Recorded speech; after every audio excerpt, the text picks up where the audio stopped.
With the ongoing war of words between Donald Trump and New York's Attorney General over a lawsuit that calls Trump University a fraud. We will talk to New York's Attorney General Eric Schneiderman in a moment, but first, the latest on this feud.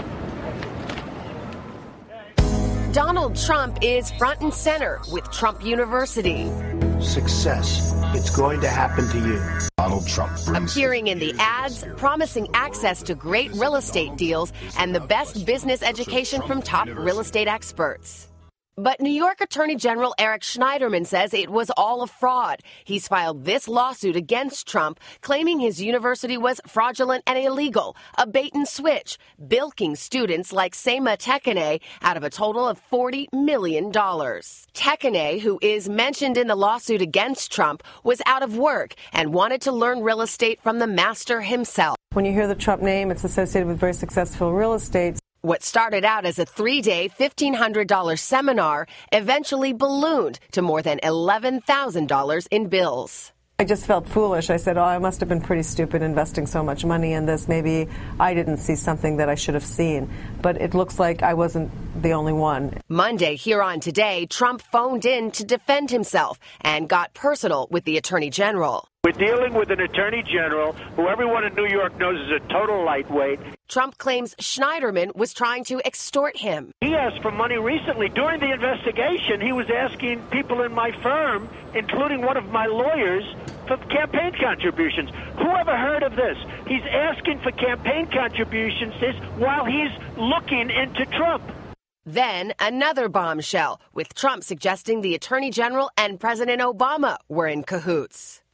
On Thursday evening in Syracuse, he met with President Obama. He then signed the lawsuit and filed the lawsuit on Saturday at 1 o'clock. Now, I've been doing this a long time. When was the last time you saw a government agency bring a lawsuit on a Saturday? Well, the New York Attorney General Eric Schneiderman is with us now. Mr. Attorney General, good morning to you. Good morning. Why don't we start right there? Did you file this lawsuit at the behest of President Obama or to curry favor with President Obama? No, I saw the president in Syracuse. We spoke for a little bit. We have much more important things to talk about than Donald Trump. And the reason that the suit was filed on a Saturday was that Trump's lawyers requested that we wait till after midnight on Friday because there was a tolling agreement on the statute of limitations. So he, once again, as with all of the facts relating to Trump University, which he continues to avoid by making personal attacks, Mr. Trump's statements are false. How many complaints did your office receive about Trump University or the Trump Entrepreneur Institute, as it was later called? Well, we've received dozens of complaints, and they're still coming in. Now that we filed the suit, we're getting more complaints from other parts of the country. Mostly we had complaints from New Yorkers because I represent the people of the state of New York. But as the person you had on earlier, Sema, indicated, a lot of folks think maybe it's their fault, they didn't get anything, and now they're realizing that everyone recognized they got scammed, and more people are coming forward. Well, let me ask you about that, because at what point does it become fraud and not something that maybe is a little bit sleazy, but maybe it's also the students' buyer beware situation? Well, the law on this is very clear. You can't make false representations. You can't tell people you're selling them a car that gets 50 miles a gallon if it gets 10 miles a gallon. Donald Trump's university was phony.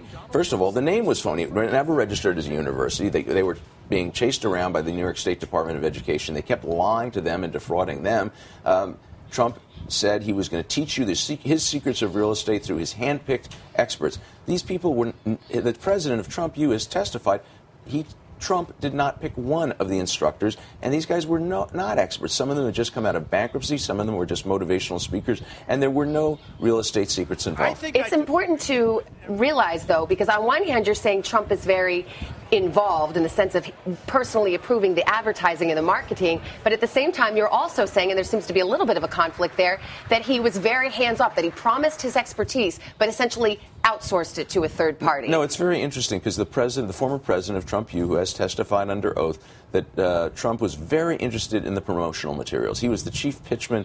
He was very involved in luring in students with using his celebrity status. But he was not involved in writing the curriculum. He was not involved in the teaching. The students thought they were going to get to meet Mr. Trump. What they ended up was getting a chance to have their picture taken next to a life-size poster of Trump to make it look as though they had met him. There was an allegation by Mr. Trump that you had sought campaign contributions from him, and that you were spurned by him, and that's the reason that you filed the lawsuit.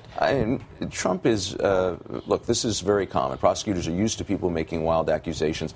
He still has yet to address any of the merits of the claims that we've sent in. We've got testimony by his former president. We've got their playbook instructing the teachers how to constantly be doing a bait and switch. Tell the students you need to get the more expensive product. You need to go to the next level.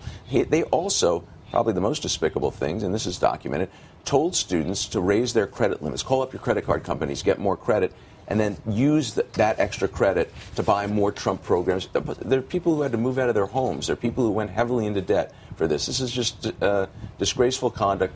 Any attorney general would be pursuing this, and Mr. Trump is, needless to say, we're not really ideologically on the same page, so he's not the kind of person who would provide a lot of support to someone like me. I'm out of time, but is this going to be a difficult case to prove? No, I think the documents we've submitted so far probably entitle us to a judgment.